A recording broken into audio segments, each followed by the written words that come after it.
Hello everyone, this is a video about all the features and stats of the OgiLite Model 5. A lot of you have seen the other videos. I'm just doing this one as an overall view of everything.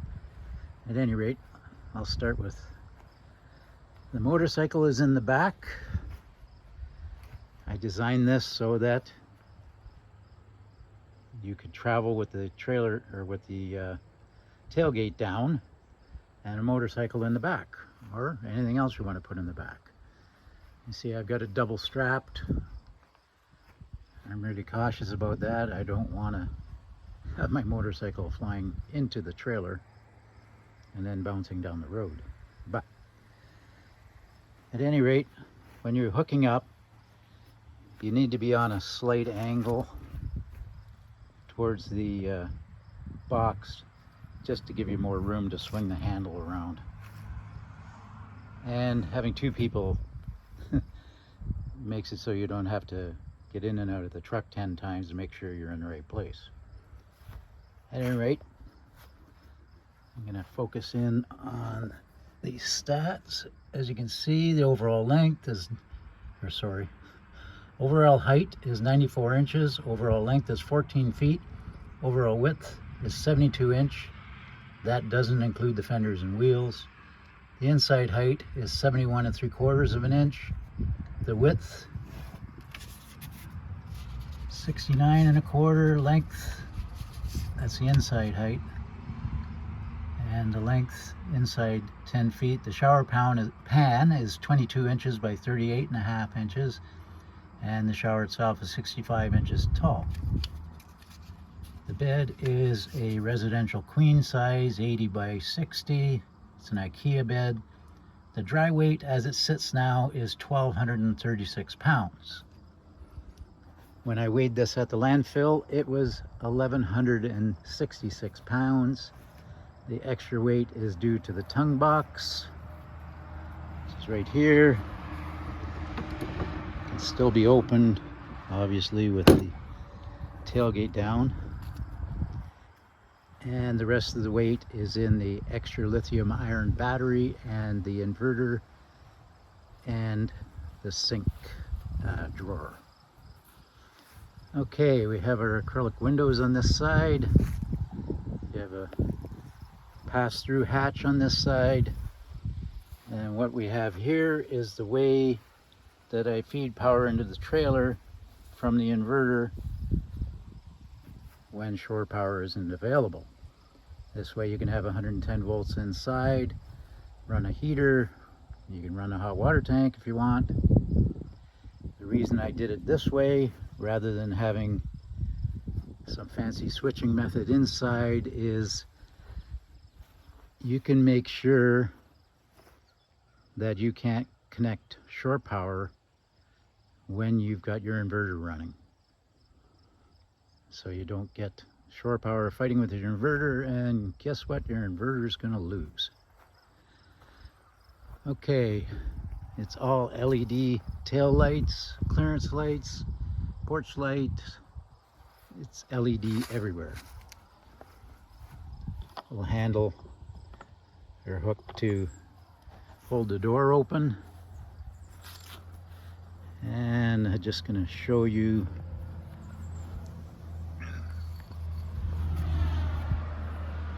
that you can run some small power tools off the inverter.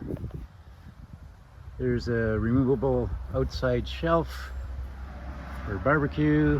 There's another hatch. Two windows on this side. And a tube for your sewer hose.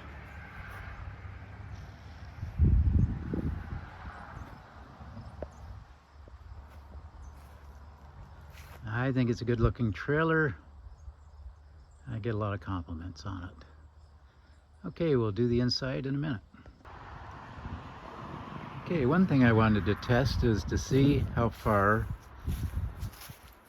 you can jackknife the trailer with the tailgate down until you hit the tongue box. As you can see, it's just barely hitting the tongue box. Now that is a fair amount of jackknifing. Not completely jackknifed, but you just need to be aware that if you're backing up with the tailgate down, that you've got to have a spotter to make sure you don't destroy your tongue box. Okay, moving on to the inside of the trailer. I've got the heater set up on the floor. It's a little cool today.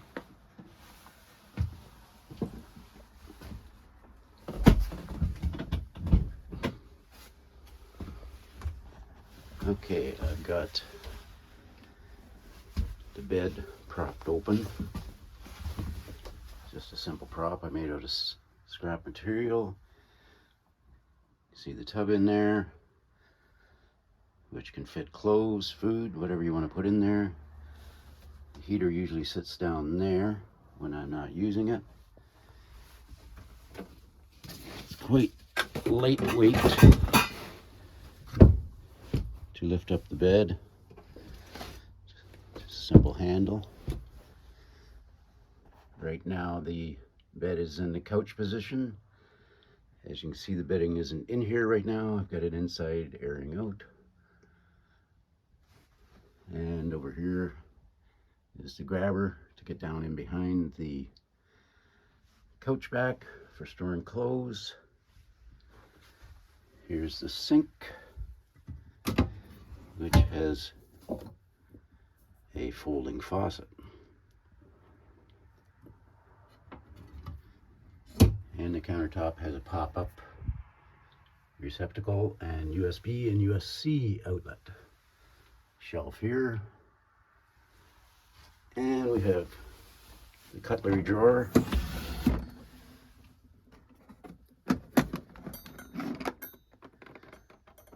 The tray lifts off to show room for a knife, flashlight, can opener, 2 plates, 2 big bowls, 2 small bowls.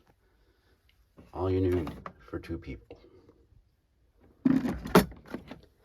This drawer has a locking feature built into the slide system, which keeps it in place while you're driving along. Here's the fridge freezer. It's a bodega. I'm not sure what the model is, but it plugs in right there where you can see the blue light. It's a 12-volt socket. There's also an additional outlet there. This outlet is for the heater. It's thermostatically controlled by the wall thermostat. There's also a plug here where you can plug in charging bricks. I did find that at night that little blue light is like a beacon shining in your eyes. So we generally put the pop-up receptacle down at night. Okay, crawling up here. You can see a large tub for clothes, 2 100 amp hour lithium ion batteries, 2000 watt Renogy pure sine wave inverter, and just leave it up in the couch position.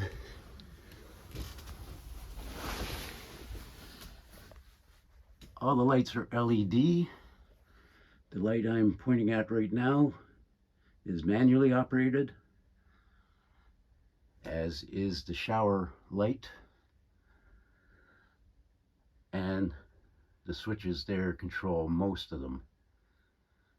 One controls the outside light, the other one is sort of the master for in here, but this one is on or off all the time without the switch, same as the bathroom one. I really like it in here. I love the clean look of the white Filon everywhere. It's very practical. We've done a lot of camping in this lately. You see there's some command hooks here and there. I'll have to get a different grabber for whoever buys this trailer. That one belongs to me. Okay, I made a separate video with the bathroom, which I'll be adding to this video. Sorry about shaking. The floor is a thick vinyl plank floor. It's easy to clean. The main reason I put in there is walking on composite floor, which is 1 inch of styrofoam and the usual inner and outer layer of Filon, can be a bit squishy. So this heavy duty floor makes it more comfortable to walk on. And it's easy to clean and it won't scratch like the Filon will. All right, catch you back in a minute. And here you can see the Thetford toilet. It's not a ceramic toilet. I bought the plastic toilet to save weight. This toilet only weighs, I believe, 12 pounds. And you can see the waterproof toilet paper holder, the light in the shower, and I have a squeegee for after taking a shower to get the water down the drain.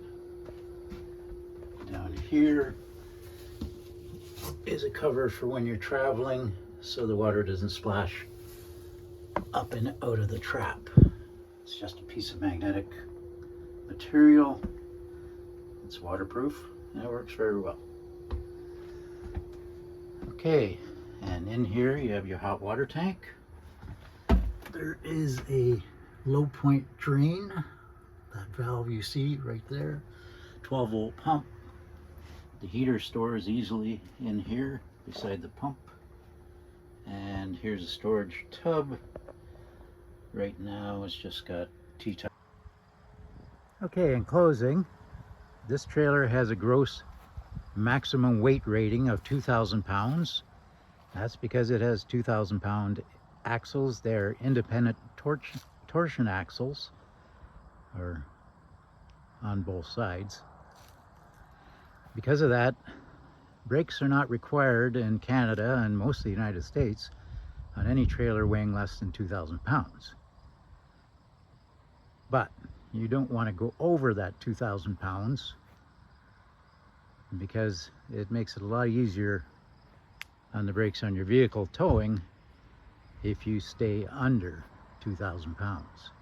So as such, I recommend not loading this trailer up with more than 700 pounds worth of whatever. And I think you would have a hard time getting 700 pounds in here. One reason I don't put brakes on these lightweight trailers is because basically you're just going to add another 100 pounds of weight. And a trailer will just follow the tow vehicle. Even if you jam the brakes onto the max on your tow vehicle, you have ABS brakes on your tow vehicle. This one also has anti-trailer sway. So I don't have any worries about this trailer going straight in an emergency stop. I mean, lots of people have different opinions on the matter, but we all know everybody has opinions, including me. At any rate, this trailer is not perfect. It's very nice. It does have a few blemishes. Everything on this trailer was new equipment except for the Filon fiberglass, which I got from Bontrager surplus. The reason the Filon is surplus, here and there may be some blemishes. I've found a little bit of spider cracking in the gel coat just on the roof, but that will never cause a leak because it's just basically in the surface coat. It's not a part that keeps everything waterproof. All right, I'd like to thank you for watching. I'd like to thank everybody who has subscribed. And everybody have a good day.